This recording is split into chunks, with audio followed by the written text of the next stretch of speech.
আমরা সবাই জানি যে গঙ্গা দেবী কোথা থেকে আবির্ভাব। হ্যাঁ, ভগবান বিষ্ণুর চরণ থেকে গঙ্গা দেবীর আবির্ভাব। এই গঙ্গা দেবীকে কে নিয়ে আসছিল? না, ভগীরথ। ভগীরথ নিয়ে আসছিল গঙ্গা দেবীকে। কেন? না, ভগীরথের পূর্বপুরুষ উদ্ধারের জন্য। এইবার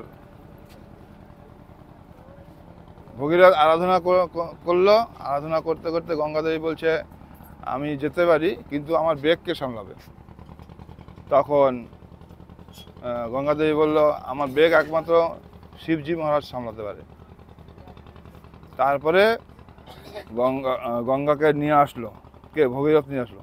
অনেক তপস্যার পরে গঙ্গা দেবী প্রসন্ন হলো। প্রসন্ন হয়ে তারপরে ভগীরথের সঙ্গে গঙ্গা দেবী আসছে। এবার আস্তে আস্তে আস্তে আস্তে শিবজি তার বেগটা সামলালো। তার জটা ছিল, তো ভগীরথ আবার শিবজির আরাধনা করলো, শিবজিকে প্রসন্ন করে ঠিক আছে আমি বেগ সামলাবো। তখন শিবজি মহারাজ বেগ সামলালো, সামলিয়ে গঙ্গা দেবীকে নিয়ে আসছে ভগীরথ। এবার আনতে আনতে জম্বুদ্বীপে এসে জম্বুমুনি তিনি তিলকান্নি করছে। এবার আস্তে আস্তে তার কোষাকুষি সব ভাসিয়ে নিয়ে গেছে। তখন জম্বুমুনি তাকিয়ে দেখছে আমার কোষাকুষি নাই, কী ব্যাপার? না, গঙ্গা দেবী ভাসিয়ে নিয়ে গেছে।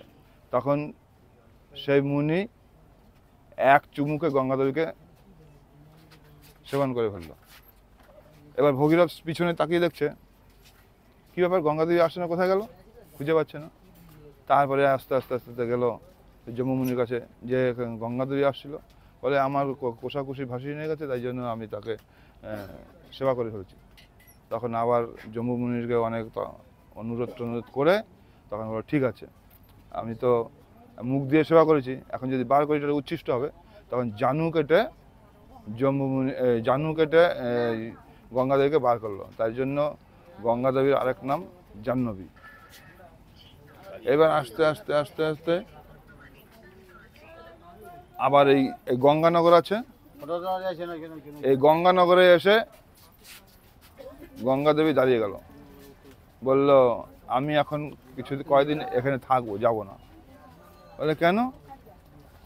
বলে না, এই সামনে ফাল্গুনী পূর্ণিমা আছে, আমার প্রভুর আবির্ভাব তিথি, এই আবির্ভাব তিথি পালন না করে আমি যেতে পারবো না। তখন অপেক্ষা করলো গঙ্গা দেবী। গঙ্গা দেবী অপেক্ষা করার পরে ফাল্গুনী পূর্ণিমা আসলো, মহাপ্রভুর জন্ম জয়ন্তী উৎসব দর্শন করে তারপরে আস্তে আস্তে ভগীরথ শঙ্খ ফু দিতে দিতে যাচ্ছে, আর গঙ্গা দেবী তার পিছে পিছে যাচ্ছে। যেতে যেতে যেতে যেতে গঙ্গা দেবী বলো ওই দেখো তোমার পূর্বপুরুষ জল পাচ্ছে, চলে আসো, তোমার পূর্বপুরুষ জল পাচ্ছে। তখন পূর্বপুরুষ জল পেল, ভগীরথের পূর্বপুরুষ উদ্ধার হয়ে গেল। উদ্ধার হয়ে যাওয়ার পরে তখন গঙ্গা দেবী বলছে ভগীরথে এখন আমি কোথায় যাব? তখন ভগীরথ বলছে তুমি গিয়ে গঙ্গা সাগরে মিলিত হও। তখন ভোর 4টের সময়, পৌষ মাস 29শে পৌষ, ভোর 4টের সময় হ্যাঁ গঙ্গা দেবী ওই সাগরে মিলিত হলো। সেই থেকে হলো গঙ্গা সাগর। সেই গঙ্গা সাগরে অনেকে যায়, অনেক।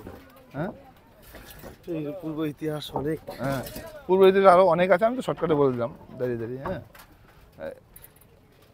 ওই থেকে গঙ্গাসাগর শুরু হলো। গঙ্গার সেইখানে গঙ্গানগরে অনেকদিন ছিল, গঙ্গাদেবী অনেকদিন ছিল।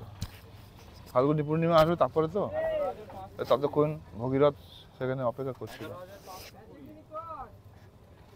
এটা অনেক লম্বা করলে এবারে যে যমুনা, হ্যাঁ এটা না, এটা সরস্বতী নদী। কি জঙ্গলি কি যেন আরে জঙ্গলি নদী না কি একটা নাম বলে, না এই যে জলঙ্গি জলঙ্গি জলঙ্গি জলঙ্গি, হ্যাঁ জলঙ্গি যেহেতু ওটা কালো তো হ্যাঁ জলঙ্গি এই জন্য জলঙ্গি। অনেকে বলে নাকি যমুনা।